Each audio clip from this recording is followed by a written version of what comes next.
Bismillahirrahmanirrahim. Assalamualaikum warahmatullahi wabarakatuh.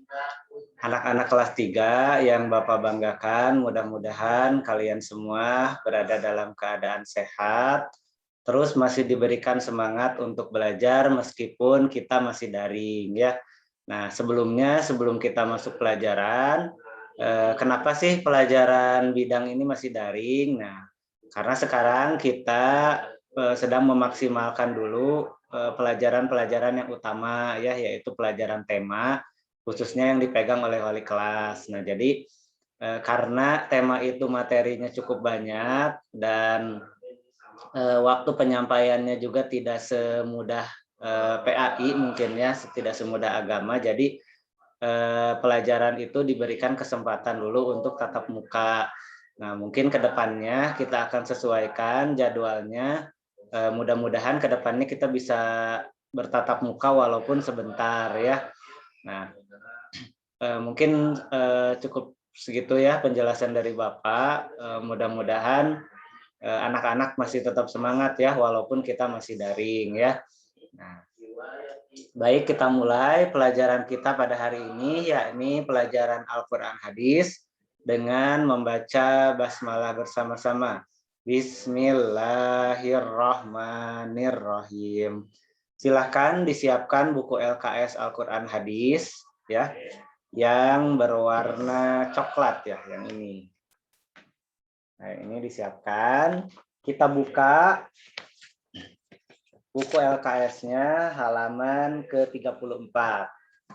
Nah, minggu lalu kalian baru saja menyelesaikan kegiatan PTS ya, penilaian tengah semester. Mudah-mudahan Bapak doakan hasilnya memuaskan dan sekarang sedang dikoreksi ya sedikit-sedikit. Nanti insya Allah kalau misalnya sudah selesai atau misalnya nanti sekaligus UAS akan Bapak bagikan untuk kalian pelajari ya. Nah, berapapun hasilnya, seperti apapun hasil PTS-nya, wajib kita syukuri ya. Dan mudah-mudahan itu semua hasil kerja keras anak-anak sendiri ya. Jadi harus bangga, walaupun misalnya hasilnya kecil ya, atau misalnya tidak sesuai dengan harapan kita, yang penting kita sudah berusaha, kita sudah belajar, kita sudah mengikuti. Nah, nanti akan ada kesempatan lain ya, yaitu nanti pada saat penilaian akhir semester. Nah, sekarang kita buka buku LKS-nya halaman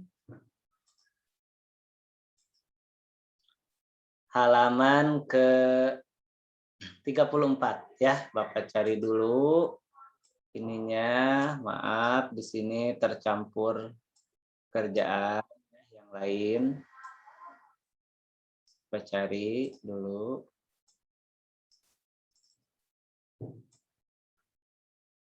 Nah, nanti ya sambil menunggu Bapak mau menyampaikan sesuatu, coba nanti kalian setelah menonton video ini, coba berikan masukan ya di komentar ya, masukan positif tentang pembelajaran daring ini, ataupun komentar misalkan selama belajar daring dengan metode video seperti ini, seperti apa, apakah menyenangkan, ataukah misalkan membosankan gitu. Atau misalnya nggak kurang apa gitu ya, atau misalnya bagus, enaknya kayak gimana gitu ya.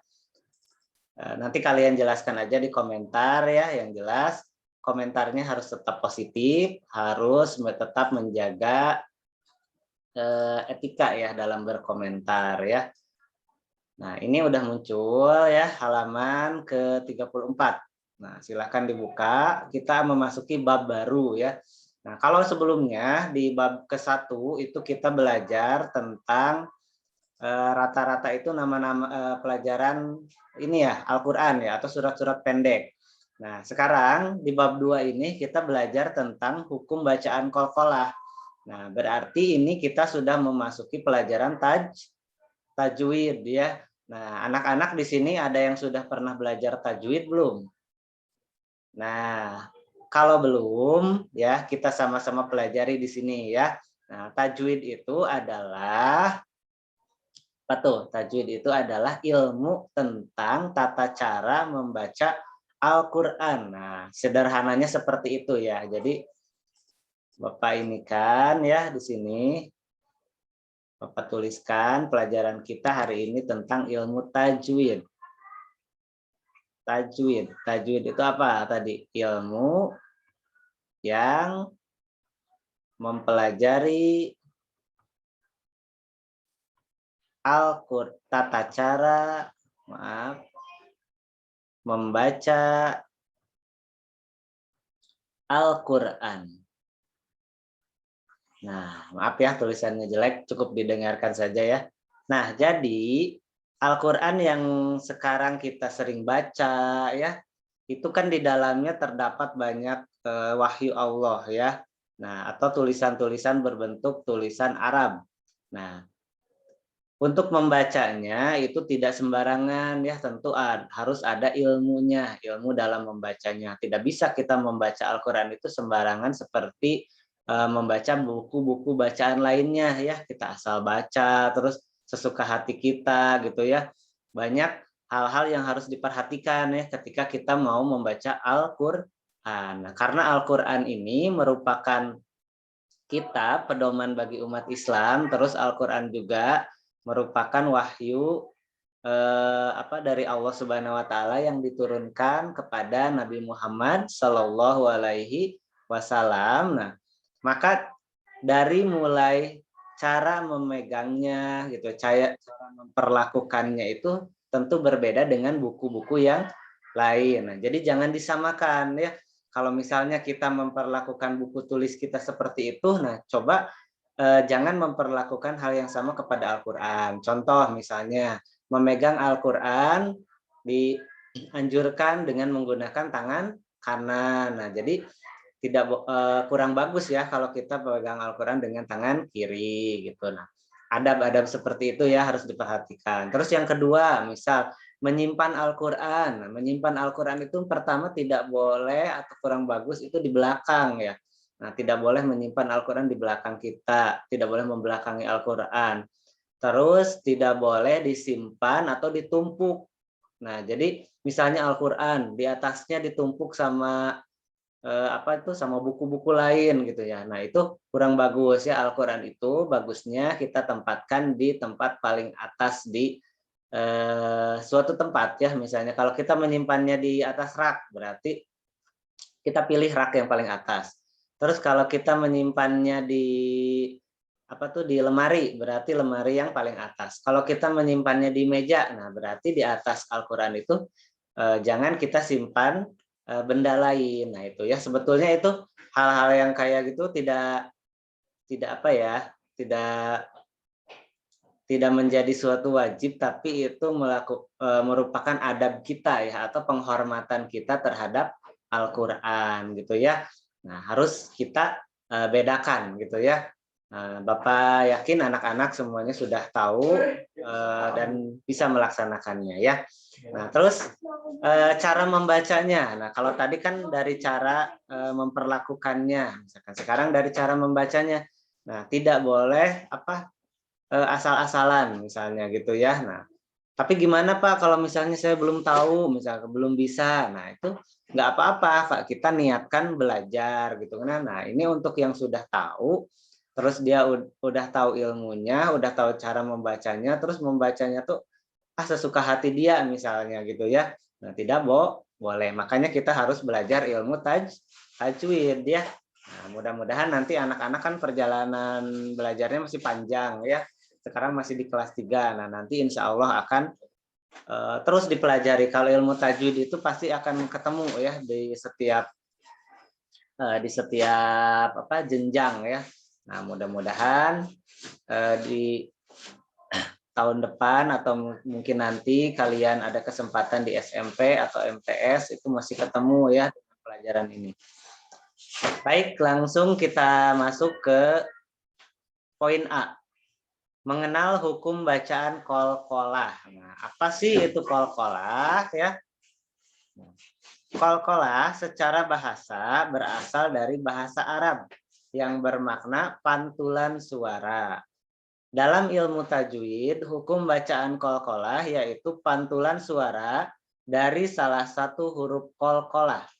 Nah, huruf qalqalah yaitu, nah, di sini ada huruf qalqalah, ba, jim, dal, to, dan qaf ya.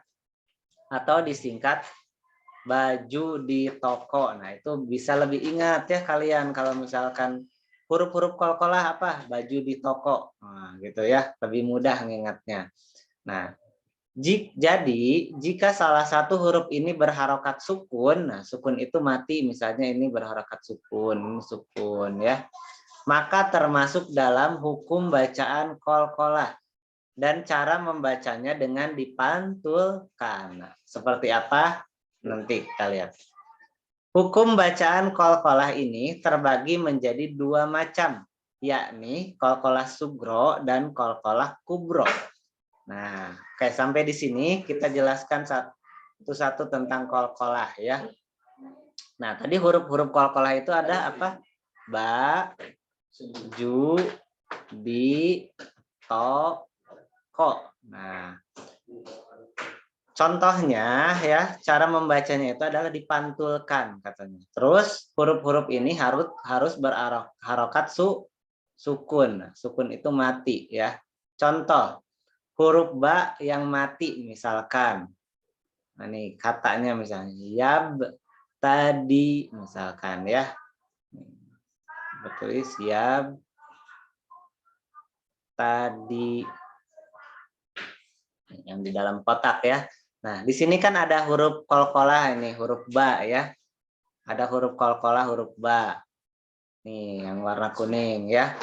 Nah, ini dibacanya itu dipantulkan. Dipantulkannya seperti apa? Seperti ini. Yab tadi misalkan. Yab tadi. Jadi huruf ba-nya itu seperti double atau dipantulkan gitu. Yab tadi misalkan. Nah, itu contoh yang huruf ba. Sekarang yang contoh huruf jim. Yang huruf jim. Nah, Bapak hapus dulu. Yang huruf jim sekarang contoh. Banyak ya qalqalah itu banyak sekali ditemukan di Al-Qur'an ya. Oke, sekarang yang huruf jim, Nah, contoh yang huruf jim, misalnya yajlisu ya. Yajlisu. Nah, di sini huruf qalqalahnya yang mana?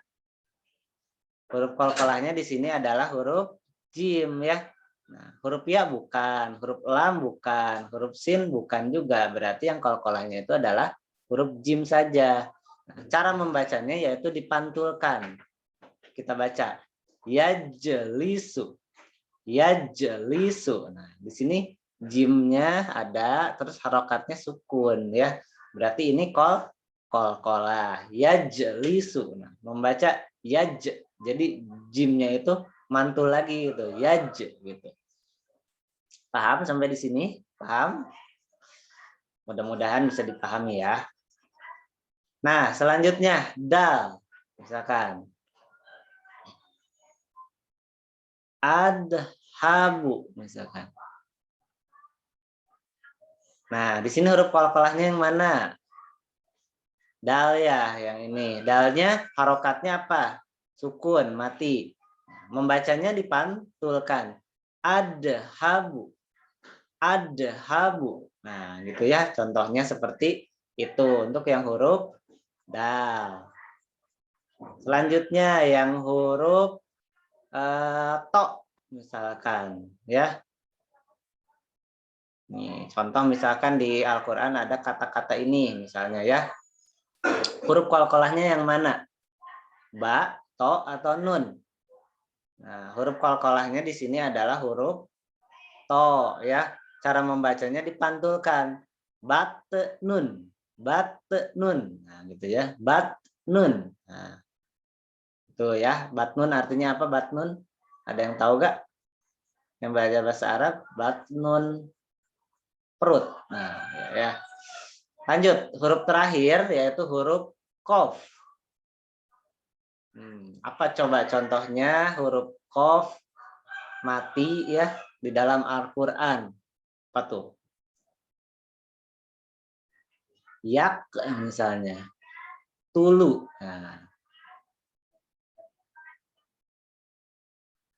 Nah, yak, tulu. Nah, di sini huruf qalqalahnya yang mana? Huruf qalqalahnya adalah huruf qaf. Dan di sini huruf qafnya itu mati atau sukun ya. Jadi cara membacanya yaitu dipantulkan. Yak, tulu. Yak, tulu. Nah, itu ya. Banyak sekali di dalam Al-Qur'an kalimat-kalimat qalqalah ya. Coba kita buktikan nanti ya di dalam satu surat nanti ya. Sekarang kita lanjut lagi. Nah, tadi katanya di sini dijelaskan qalqalah itu terbagi menjadi dua. Nah, pusing ya kalau udah membahas terbagi-terbagi gini ya. Nah, nantilah ya kita buat tabel pembagiannya. Yang pertama yaitu qalqalah sugro. Nah, qalqalah sugro terdiri dari dua kata. Secara bahasa, yakni qalqalah berarti pantulan suara dan sugro artinya yang lebih kecil. Jadi, yang dimaksud dengan hukum bacaan qalqalah sugro adalah terjadi apabila huruf qalqalah itu mati, sukun, pada kata asalnya pada umumnya terletak di tengah-tengah kata. Nah, berarti untuk bisa membedakan qalqalah sugro dengan qalqalah yang satunya lagi ya. Nah, qalqalah kubro satunya lagi, itu kita harus bisa membedakan apakah si kalimat itu di dalam satu kata atau terpisah katanya. Nah, kalau kalian belum bisa menentukannya, kalian bisa bertanya kepada orang lain, kepada orang tua ataupun kepada guru, misalkan Pak ini qalqalah sugro atau kubro ya, misalkan ini satu kalimat atau bukan ya, misalkan. Nah, kalau di dalam satu kalimat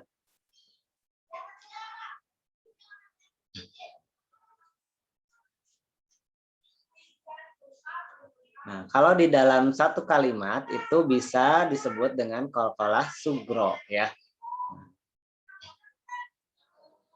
Terletak di tengah-tengah kata. Oh, maaf, di tengah-tengah kata nih. Contohnya yaitu yang pertama, yaj'alu. Nah, ini kan satu kata ya. Nah, huruf qalqalahnya apa di sini? Huruf qalqalahnya apa di sini nih? Huruf qalqalahnya adalah huruf jim ya. Yaj'aluna. Nah, yang kedua, yang B. Ya baguna. Nah, huruf qalqalahnya adalah ba. Ini kan satu kata ya. Yat mauna. Nah, ini huruf to. Ini kan satu kata ya. Nah, terletak di tengah-tengah kata. Nah, jadi ini disebut qalqalah sugro. Nah, sekarang kita lihat halaman selanjutnya, yaitu qalqalah kubro. Nah, qalqalah kubro ini secara bahasa terdiri dari dua kata, yakni qalqalah berarti pantulan suara dan kubro artinya yang lebih besar. Jadi yang dimaksud dengan hukum bacaan qalqalah kubro adalah terjadi apabila huruf qalqalah yang mati bukan pada asalnya, huruf itu mati karena dihentikan atau diwakafkan dan berada pada akhir kata. Cara membaca hukum bacaan qalqalah kubro harus lebih jelas dan lebih berkumandang dibandingkan hukum bacaan qalqalah sugro. Nah, jadi bedanya antara qalqalah sugro dan kubro ini terletak pada posisinya ya. Nah, kalau qalqalah sugro itu tadi qalqalah yang kecil itu terletak di tengah-tengah kata. Nah, kalau qalqalah kubro ini terletak pada akhir kata atau ada wakof atau tanda berhenti ya, atau akhir ini kalimat gitu ya. Nah, kita lihat yang pertama ahad. Nah, gitu ya. Nah, ini kan asalnya ahadun ya misalkan, tapi dihentikan sama wakof misalkan ya. Jadi kata dunnya ini dimatikan atau disukunkan. Nah, jadi ini qalqalah kubro. Terus di sini misalnya torik. Nah, torik. Nah, ini kan dia asalnya ki ya. Nah, karena di akhir kata terus pas diwakofkan juga dimatikan. Nah, jadi yang tadinya watoriki jadi watorik. Nah, itu si pantulannya itu harus lebih dimunculkan gitu ya. Nah, yang terakhir zatil buruj. Zatil buruj. Ya, jadi di sini huruf qalqalahnya yaitu jim.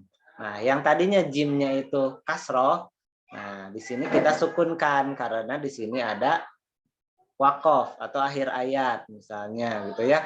Nah, jadi ini masuknya qalqalah kubro ya. Nah, jadi kalau bisa dilihat dari perbedaannya, yang paling banyak biasanya itu adalah qalqalah sugro ya. Nah, karena qalqalah sugro itu terletak di tengah-tengah kata, itu kemungkinannya banyak ya di dalam Al-Qur'an. Sekarang kita isi latihan ini ya. Anak-anak siapkan buku LKS-nya. Coba kita jawab bareng-bareng ya. Isilah titik-titik di bawah ini dengan jawaban yang benar. 1. Ilmu yang mempelajari tata cara membaca Al-Quran dengan baik dan benar dinamakan ilmu. Jawabannya ilmu tajwid. Huruf qalqalah berjumlah titik-titik huruf. 5 huruf. Qalqalah kubro terjadi jika huruf qalqalah di tengah kata. Nah, lafad yadhuluna. Nah, termasuk qalqalah. Nah, di sini huruf qalqalahnya mana? Dal. Nah, ini terletak di tengah-tengah atau di akhir. Di tengah ya. Berarti jawabannya termasuk qalqalah sugro. Terus nomor 5, lafal fil uqad. Nah, fil uqad.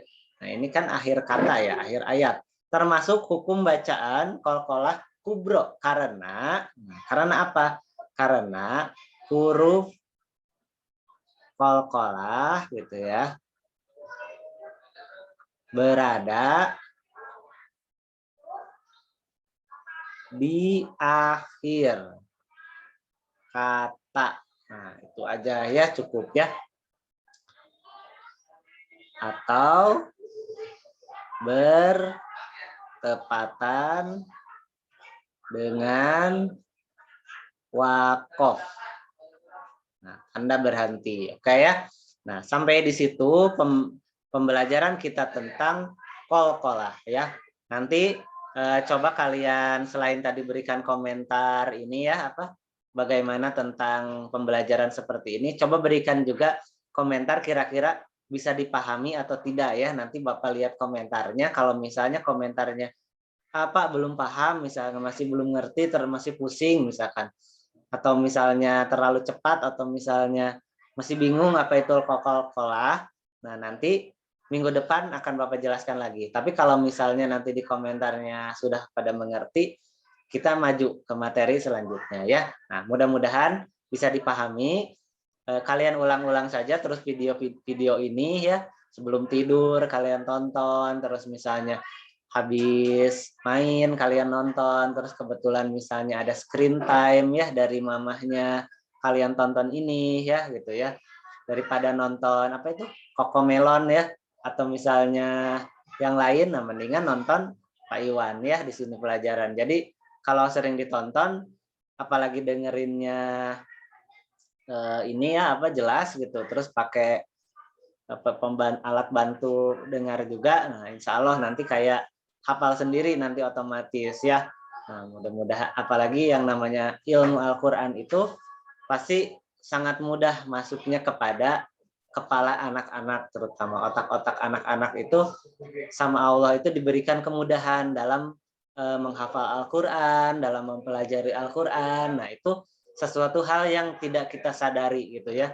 Kenapa misalnya banyak anak-anak itu cepat menghafal Al-Qurannya gitu ya. Karena anak-anak itu kan masih ini ya, masih suci gitu, masih istilahnya masih dijauhkan dari dosa. Nah, gitu ya. Jadi anak-anak dari sekarang pelajari Al-Quran, hafalkan surat-surat sebanyak mungkin ya. Nah, sebanyak apapun kalian menghafal, insya Allah kepala kalian itu akan tetap kuat bisa menampungnya itu ya. Nah, itu kita cukupkan pelajaran kita pada hari ini dengan membaca hamdalah bersama-sama. Alhamdulillahirabbil alamin ya. Mohon maaf apabila ada kesalahan. Wabillahi taufiq wal hidayah. Wassalamualaikum warahmatullahi wabarakatuh.